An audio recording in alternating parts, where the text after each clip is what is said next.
interesting, that transition between being behind the camera to being in front of the camera and inviting in the eye, the gaze, others to bear witness, to judge, observe, notice.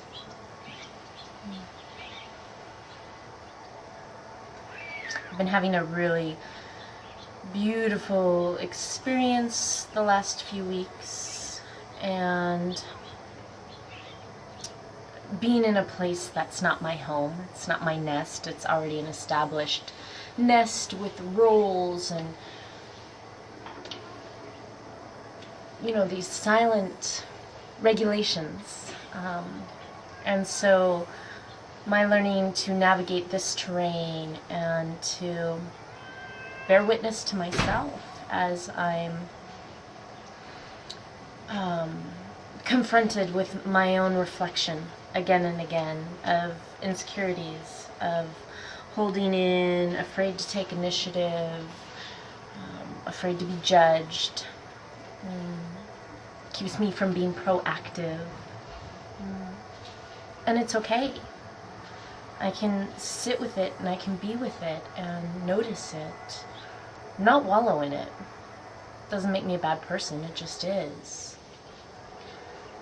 And know that it's a cycle, it's a phase, and I'll come out of this phase feeling stronger, more confident, renewed. So long as I remember that it's all a choice. There is no victim here. I'm completely at choice from when I wake up to when I go to bed.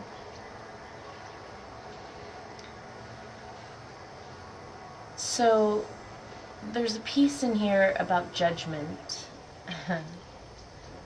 And I realized I hadn't introduced myself. I'm Cara Cadwallader, the connector, medicine woman and connection therapist, bringing you a daily dose of love for today, Tuesday, January 21st. I missed a day yesterday.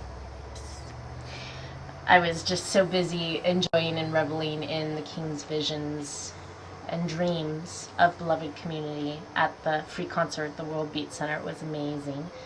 Danced all night long and just rubbed elbows with so many people that I love and who represent many strata of San Diego culture. So I've been really reflecting on judgment and the way I judge myself, you know, the way I hold myself back, my own perfectionism of not good enough. I've been talking about this for months. It's an old refrain, and I can notice it, and I'm allowing myself to notice it and let it go. And so of course it's shown up right in front of my face from another, that reflection.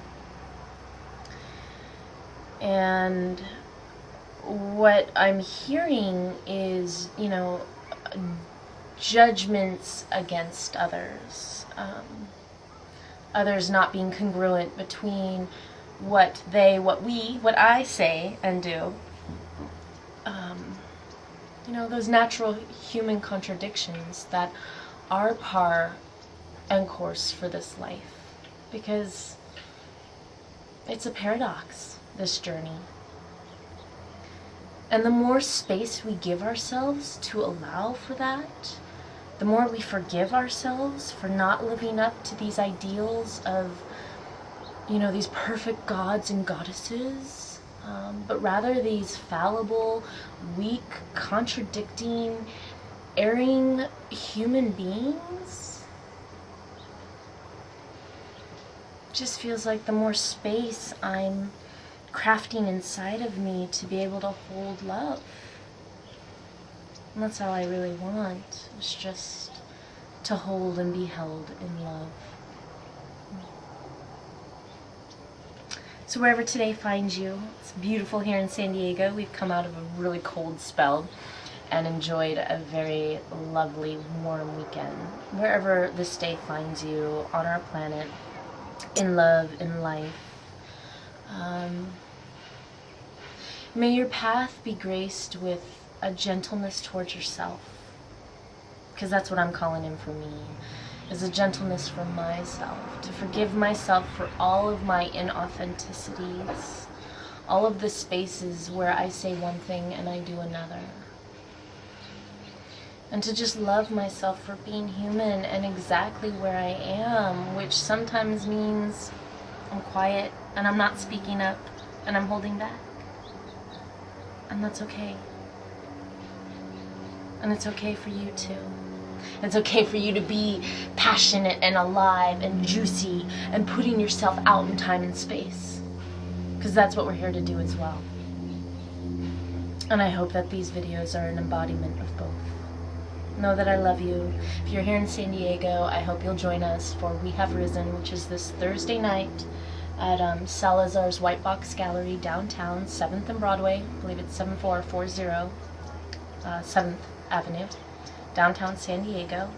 We will be embodying the King's vision of beloved community, which is what we've been doing here in San Diego for decades now. We'll be celebrating best of local San Diego food, music, dance, art, culture. And we will be actively building towards sustainable villages and tribes right here in San Diego. So we're being loved now exactly as we are.